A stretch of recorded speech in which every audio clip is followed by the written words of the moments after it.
Hello Guru, welcome to the review of double smart. అయితే ఈ movie గురించి పెద్దగా మీ అందరికీ చెప్పాల్సిన పని లేదు, ఎందుకంటే ఫస్ట్ రోజు మీ అందరికీ టాక్ తెలుసు, ఆ మూవీ ఆడుతుందా లేదా అనేది మీ అందరికీ క్లియర్గా తెలుసు. నేను కూడా నా ఛానల్ షార్ట్ ఆల్రెడీ అప్లోడ్ చేశాను. కాకపోతే నేను వచ్చిన రీజన్ ఏంటంటే ఒక క్యారెక్టర్ గురించి ఖచ్చితంగా మాట్లాడాలి. తెలుగు ఫిల్మ్ ఇండస్ట్రీ స్థాయి పెరుగుతున్న రోజుల్లో బోకా లాంటి క్యారెక్టర్లను పెట్టి ఏం మెసేజ్ ఇద్దామని, ఆ మేనరిజమ్స్ ఏంటండి? అసలు సెన్సార్ వాళ్ళు పడుకున్నారేమో మూవీ చూసినప్పుడు, నాకు అర్థం కాలే. ఎయిత్ వండర్ ఏంట్రా అంటే ఈ మూవీలో మొత్తం తన క్యారెక్టర్ మొత్తం చూసి సెన్సార్ వాళ్ళు యాక్సెప్ట్ చేశారు సారా, అది ఎయిత్ వండర్ అంటే. ఒక డైరెక్టర్ కి ఒక హిట్ వస్తే గొప్ప డైరెక్టర్ అవుతాడేమో, కానీ ఒక ఫ్లాప్ వచ్చిందంటే మాత్రం చెడ్డ డైరెక్టర్ అవ్వడు.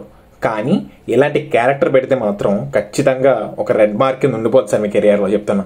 పూరి జగన్నాథ్ గారు, మీ నుంచి మేము ఎక్స్పెక్ట్ చేసే మూవీస్ అయితే ఇవి కాదు సార్. కొన్ని ఇంటర్వ్యూస్ లో చూసా నేను, ఆ క్యారెక్టర్ సజెస్ట్ చేసింది అలీ గారేనంట. ఇప్పుడు అలీ గారు సజెస్ట్ చేశారు, పూరి గారు మీకేమైంది? ఇలాంటి ఒక క్యారెక్టర్ని సినిమాలో పెట్టడం వల్ల సినిమా స్థాయి దిగజారుతుంది తప్ప అంతకు మించి ఒరిగేది ఏమీ లేదు. సో మీరు కూడా నాలాగే అట్లీస్ట్ కొంచెం బ్యాడ్గా ఫీల్ అయి ఉంటే మాత్రం ఈ పర్టికులర్ వీడియోకి లైక్ కొట్టి రీచ్ పెంచి అందరికీ తెలిసేలా చేయండి. మేబీ డైరెక్టర్లోకి వెళ్తే వాళ్ళు కూడా మారుతారేమో, చెప్పలేం. సో ఇంతే. And puri sir, my kind request to you is అమ్మా నాన్న తమిళమ్మ లాంటి ఒక మంచి సినిమా తీయండి.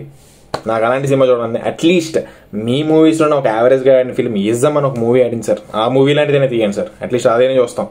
తీసిన సినిమాని మళ్ళీ తీయకండి, పార్ట్ 2 అని చెప్పి డబుల్ స్మార్ట్ అని చెప్పి. Thank you so much. ఆ మూవీ రివ్యూతో మళ్ళీ ఈవినింగ్ కలుద్దాం. అంతమించి అంతవరకు టేక్ కేర్ గురు.